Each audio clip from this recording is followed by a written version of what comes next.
Que ce sobriquet ne vous trompe point, il signifie le brave, l'intrépide, et pas davantage. Est-ce que vous avez suivi nos précédentes expéditions? Oui. Oui. Alors vous avez vu que la semaine dernière, nous avons observé comment la guerre de 100 ans avait débuté, et nous avons vu que cette guerre, en fait, était un peu une querelle de famille entre deux rois, les rois Édouard III d'Angleterre et le roi Philippe VI de Valois. Le roi d'Angleterre prétendait à la couronne de France, et c'est pour ça qu'il a déclenché la guerre. Et il a porté le combat à Crécy, en 1346, et ça a été une terrible défaite pour les Français. On a remarqué aussi que les Anglais avaient une armée beaucoup plus moderne que l'armée française, et c'est peut-être ce qui a fait qu'ils ont gagné sur les Français. Ensuite, c'est à Calais que les Anglais se sont retirés. Ils ont fait le siège pendant 6 mois. Et on a vu cet épisode tragique de l'histoire de notre pays avec ces bourgeois qui ont accepté de donner leur ville pour que les autres Calaisiens soient sauvés. Ils ont donné leur vie, mais le roi Édouard III, grâce à sa femme, leur a fait grâce. Mais donc tout le monde a été épargné, mais les Anglais sont quand même entrés dans Calais et possèdent la ville de Calais. Mais comme si un malheur n'arrivait jamais seul, voici que, en même temps que la guerre, en même temps que les famines, parce que ce XIVe siècle est un siècle vraiment terrible, très noir, les gens sont très très pauvres, voici qu'en plus de tout ça, arrive une terrible maladie, un terrible fléau, comme on n'en avait jamais vu. La peste. La peste, exactement la peste. Vous avez entendu, vous avez étudié ce... Oui. Alors, est-ce que vous savez d'où la peste est partie et comment elle s'est propagée dans toute l'Europe? Ah, pardon? Par les rats. Par les rats. Et vous savez d'où elle vient? Parce que la peste n'est pas apparue comme ça un beau jour. Elle vient d'un pays, elle vient d'une région. Est-ce que vous savez où? Non? Eh bien, écoutez, c'est ce que je vous propose de savoir dès maintenant. Et nous allons nous transporter dans ce pays d'où la peste est venue. Allô, Centre d'Exploration du Temps, est-ce que vous me recevez? Je vous reçois 5 sur 5.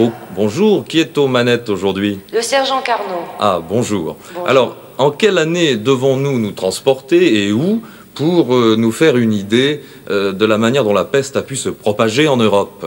Nous pourrions nous diriger en Crimée Oui. en l'an 1347. En 1347 en Crimée. Alors vous êtes prêts à partir? Vous voulez me suivre? Je vous préviens tout de suite, nous ne descendrons pas parce que c'est trop dangereux, bien que la soucoupe soit immunisée, mais nous ne craignons rien et on va partir voir comment la peste est apparue en Europe.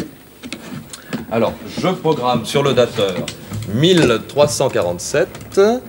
Centre d'exploration du temps, c'est correct? Correct. Bien. Eh bien, nous allons commencer le décompte.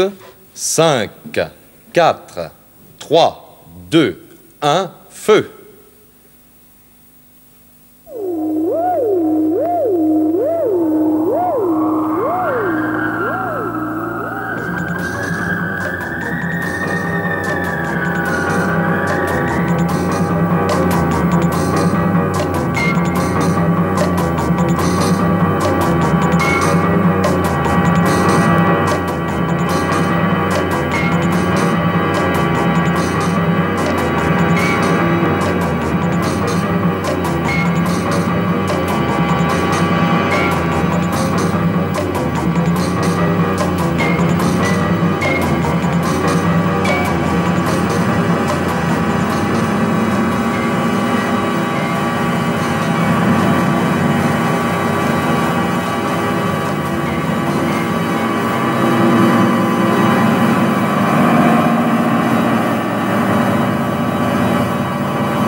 Voici, regardez bien, je crois qu'on atteint...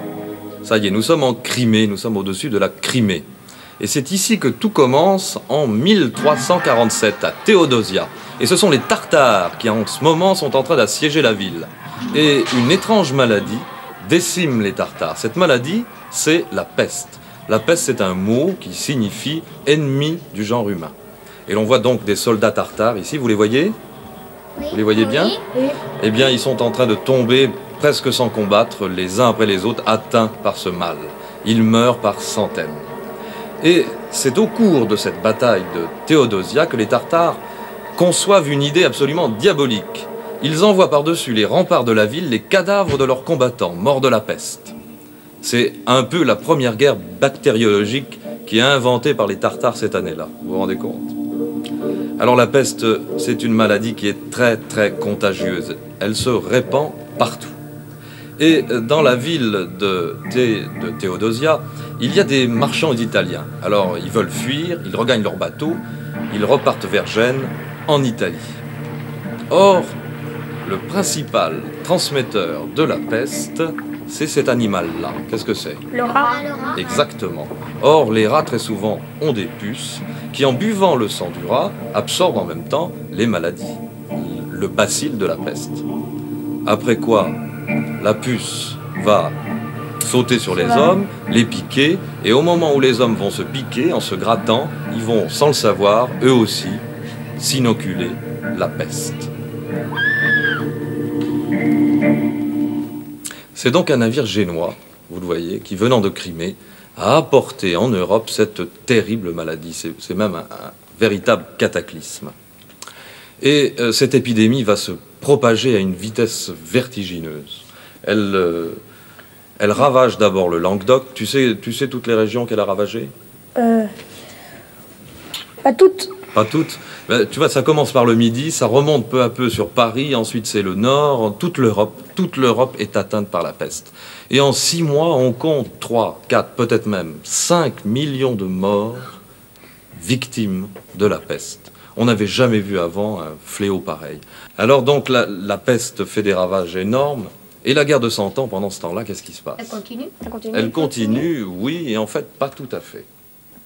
Pourquoi? Parce qu'il n'y a plus de combattants. Les gens sont morts, les militaires, eux aussi, sont morts de la peste. Alors le roi Édouard III d'Angleterre et Philippe VI de Valois décident, en attendant que la peste s'en aille, de signer une trêve pour 6 ans. En 1349, ils font la paix, en quelque sorte, enfin une paix momentanée, pour 6 ans. Et le temps que les combattants, qu'il y ait d'autres combattants pour reprendre après la guerre. C'est ça un peu. On attend qu'il y ait des militaires nouveaux, de jeunes militaires qui soient en âge de reprendre le combat pour refaire la guerre. Parce qu'il n'y a plus de militaires, maintenant ils sont tous morts de la peste, alors ils recommencent. Exactement. Ils essayent d'en avoir d'autres. Exactement. Et en 1356, les armées sont un peu reconstituées et Philippe VI dit « je vais reprendre la guerre ». Alors il décide d'attaquer les Anglais dans le sud-ouest de la France, en Aquitaine, parce que vous savez que l'Aquitaine appartient déjà depuis longtemps à l'Angleterre, c'est une des causes du conflit entre les deux rois, et il décide d'aller vers l'Angleterre, vers l'Aquitaine, pardon, et de combattre le roi Édouard III. Alors il se rencontre les deux rois, pas tout à fait du côté de Bordeaux, un peu avant, à Poitiers. Et en 1356, c'est la terrible bataille de Poitiers. Or, savez-vous ce qu'il arriva en 1356 à Poitiers? Non. Non, vous n'avez pas idée. Ben, la France a perdu. Hélas, non. La France a perdu, et pis encore, le roi Jean le Bon a été fait prisonnier par les Anglais.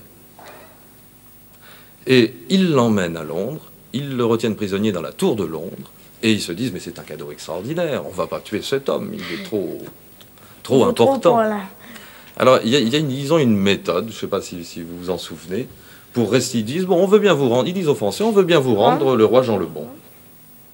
Mais évidemment, on ne vous le rend pas comme ça. Il a un peu pris en otage. Ouais, donc il rend contre l'argent. Exactement, une rançon, il demande une rançon. Et une rançon, évidemment, pour un roi, ça vaut très très cher. Il demande une rançon énorme. Est-ce que vous avez une idée du montant de cette rançon? Milliards. Non, moi je ne sais pas non plus. Attendez. Allô, Centre d'exploration du temps, est-ce que vous me recevez? 5 sur 5. Est-ce que vous avez une idée du montant de la rançon exigée par les Anglais pour restituer Jean le Bon? Une somme fabuleuse. 4 millions de deniers or. 4 millions de deniers or. Écoutez, je vais faire un rapide calcul, là j'ai un petit ordinateur dans la tête. Ça fait à peu près l'équivalent de 550 millions de nos francs actuels. Tu te rends compte, Richard? C'est une somme fabuleuse. Mais les caisses de l'État sont vides. Le roi de France n'a plus d'argent. Alors on ne peut plus payer le roi pour le ramener en On ne France. peut pas. Donc, Qu'est-ce que vont faire les Anglais alors? eh bien, ils gardent le roi Jean le Bon. Jusqu'à temps que les Français ont un ton d'argent. C'est ça. Donc, il faut aller chercher de l'argent quelque part. Alors, il y a quand même des gens qui ont de l'argent en France. Bah oui, les riches. Les riches, mais il n'y a pas que les riches, il y a aussi les pauvres, les vilains, les paysans qui sont accablés d'impôts et on leur demande à nouveau, pour payer cette rançon, de nouveaux impôts. Or, les gens sont accablés d'impôts, accablés d'impôts. Oui, parce qu'ils en ont déjà plein, puis pour délivrer le roi, il en faut encore d'autres. Encore d'autres.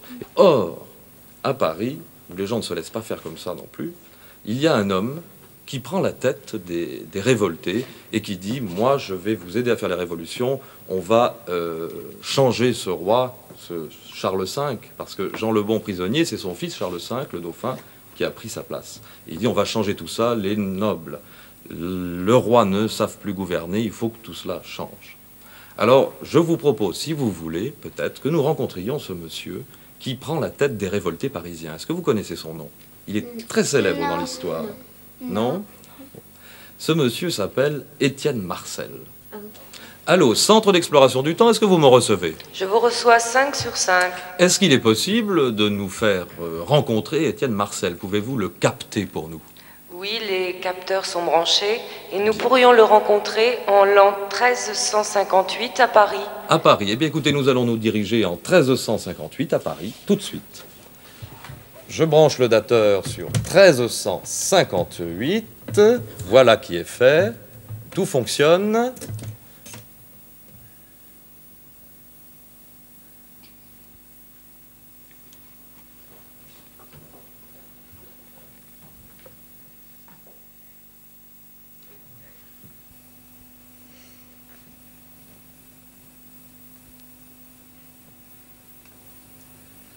Étienne Marcel, bonjour.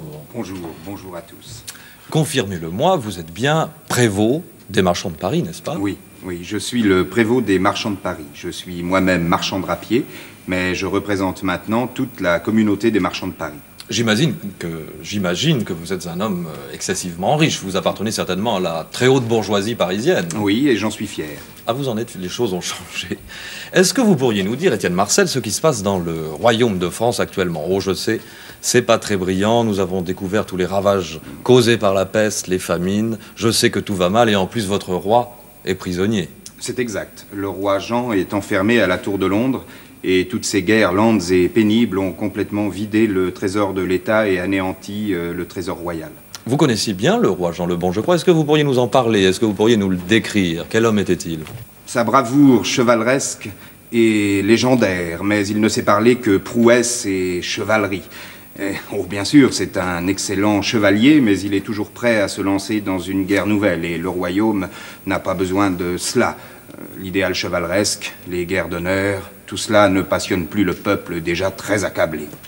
Tenez, en l'an 1350, lorsque le roi fut couronné à Reims, on a vu là des fastes absolument inégalés. Ce fut un déballage de vêtements de satin et de soie rehaussés de pierres précieuses et d'or. Les sièges étaient en argent et en cristal de roche incrusté de pierreries. Les nappes même étaient en argent. Et la prodigalité du roi alla jusqu'à offrir des vêtements à tous les seigneurs de la cour. Il est vrai que toutes ces dépenses étaient à la taille de ces somptuosités, mais bien sûr, c'est encore une fois le pauvre peuple qui a dû payer. Mais pourtant, on a bien surnommé ce roi le Bon, Jean le Bon. Oui, que ce sobriquet ne vous trompe point, il signifie le brave, l'intrépide, et pas davantage.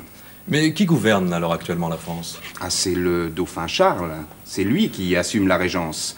Mais il a voulu, comme son père l'a fait abusivement, convoquer les États généraux afin de recueillir l'argent pour l'énorme rançon du roi Jean.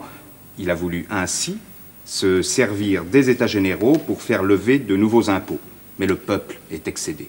Oui, j'imagine. Mais que sont les États généraux exactement? Les États généraux sont une assemblée formée de prélats, de nobles et de bourgeois, comme moi-même, qui sont là pour aider le roi de leur conseil. Et vous avez accepté, vous aussi, à ce conseil, de lever de nouveaux impôts? Avant de lever de nouveaux impôts, nous, les bourgeois, nous avons imposé au dauphin et à ses conseillers absolument pas responsables de signer la grande ordonnance. Nous demandions... Excusez-moi, la grande ordonnance, de quoi s'agit-il? La grande ordonnance. Dans la grande ordonnance, nous demandions, premièrement, le renvoi des conseillers du roi, Deuxièmement, que les dépenses de la cour soient sensiblement réduites. Troisièmement, que des élus bourgeois puissent assister au Conseil afin de vérifier l'application de ces mesures. Et, bien sûr, que les États généraux puissent se réunir sans l'accord du dauphin. En fait, nous proposions une réforme générale de l'administration et de la justice et l'interdiction des guerres privées, c'est-à-dire des guerres de nobles. Les nouveaux impôts seraient perçus non pas par les fonctionnaires du roi, mais par des commissaires des États généraux qui en contrôleront ainsi l'emploi. Bah écoutez, tout ça m'a l'air d'être un excellent programme, Étienne Marcel, mais est-ce que vous êtes vraiment sûr du soutien du peuple dans toute cette affaire? Le peuple est mécontent. Son désarroi est immense et des révoltes grondent dans tout le royaume.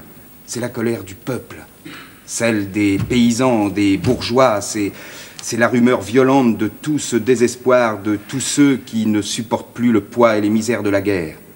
Mais alors maintenant, qu'est-ce que vous comptez faire? Je compte prendre la tête de la révolte et délivrer enfin le peuple et les bourgeois de Paris du joug de la guerre. Merci, Étienne Marcel.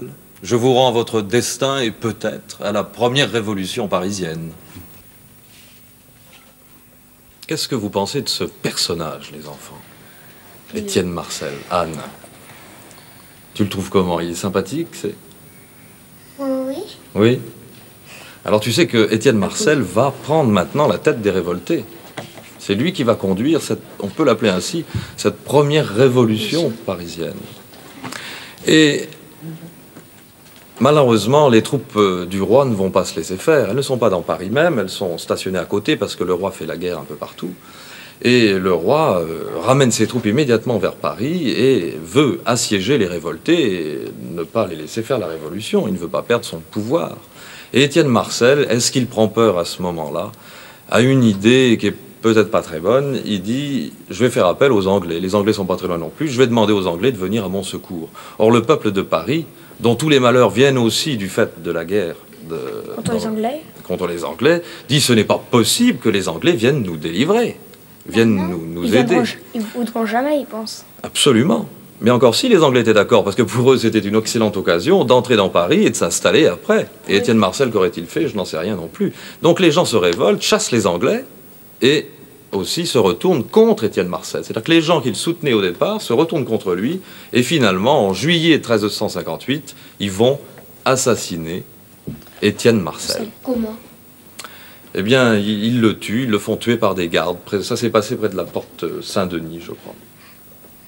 Et Charles V, lui, est un roi que l'on surnomme le sage, parce que c'est un homme lettré, c'est pas du tout un militaire, il s'intéresse à la littérature, il s'intéresse aux arts, et la guerre, lui, ça l'intéresse pas beaucoup, mais il l'a fait faire aux autres, il décide d'avoir une armée. Mais justement, des chefs militaires, il n'en a pas. Il aurait bien besoin d'un très bon chef militaire.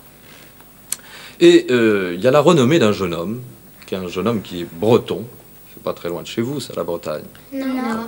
Et la Bretagne, en ce temps-là, pourtant, n'est pas française, mais il y a un jeune homme breton qui lutte lui aussi contre les Anglais et qui est un très vaillant, très courageux chevalier. Est-ce que vous savez comment il s'appelle, lui aussi? C'est Bertrand du Guesclin. Or, Charles V entend parler de Bertrand du Guesclin. Il dit, moi, je ne suis pas un guerrier. Ça serait très très bien si je pouvais mettre à la tête des troupes royales françaises un chevalier dont on me vante les mérites comme... un chevalier comme donc Bertrand du Guesclin.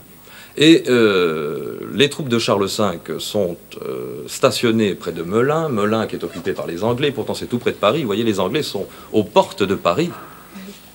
Et du Guesclin combat avec les armées du roi à Melun. Allô, centre d'exploration du temps, est-ce que vous me recevez? Je suis à l'écoute. Est-ce que vous pourriez me préciser la date de la bataille de Melun? 1359. 1359. Bah écoutez, je vous propose peut-être que nous partions à Melun en 1359, parce que là, nous allons assister à une rencontre extrêmement importante entre le roi Charles V, qui vient voir comment se conduit un peu ce militaire dont on lui a tellement dit de bien, Bertrand du Guesclin. Alors, je programme le dateur sur 1359, et nous nous dirigeons sur Melun.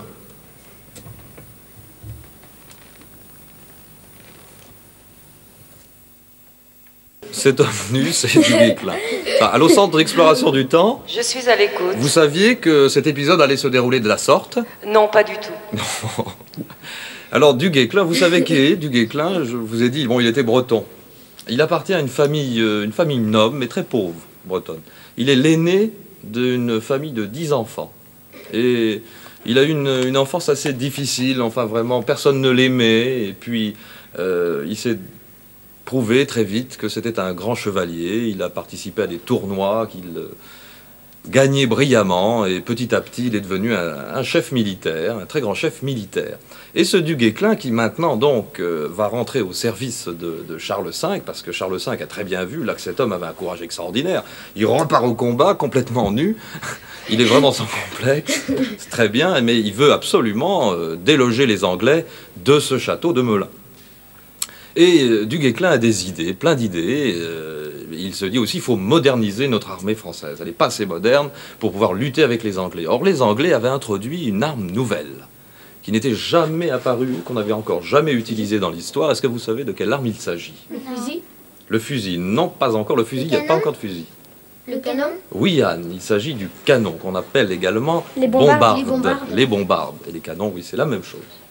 Donc, du Guesclin décide de faire entrer les canons dans l'armée française. Et il a aussi une tactique extrêmement subtile. C'est pas lui qui en est l'inventeur. Il se souvient un peu d'un autre grand chef militaire qui a fait beaucoup dans l'histoire de notre pays. C'est Vercingétorix. Si vous vous souvenez, on l'a rencontré il y a plusieurs semaines. Oui. Et il pratique un peu selon la même façon. C'est-à-dire qu'il conduit ses ennemis sur le terrain, sur un terrain que lui a choisi par avance et où lui décide que la guerre, le combat doit se dérouler. Donc comme ça, il est le plus fort. Ils sont déjà entraînés sur le...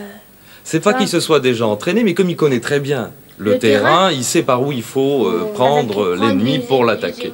Et donc, avec une aussi bonne technique militaire, du Guesclin emporte de très nombreuses victoires et délivre de très nombreuses villes, de très nombreuses places fortes qui étaient occupées auparavant par les Anglais. Il y a une autre chose dans le royaume aussi, qui s'ajoute encore à tous les malheurs que les gens ont à supporter.